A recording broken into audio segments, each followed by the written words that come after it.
Uromak Megang, tradisi yang masih dipertahankan pasar hari ini lebih ramai. Tidak seperti biasanya, puluhan lapak pedagang daging muncul bak jamur musim hujan.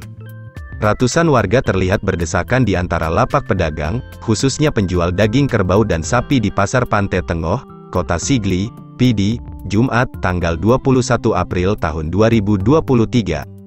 Samsul, salah satu pedagang daging, menuturkan, harga daging hari ini Rp180.000, sedangkan untuk tulang harganya sekilo Rp70.000. Menurutnya, harga daging hari ini lebih mahal dibanding kemarin, yang pada siang hari dijual Rp150.000, karena sepi pembeli.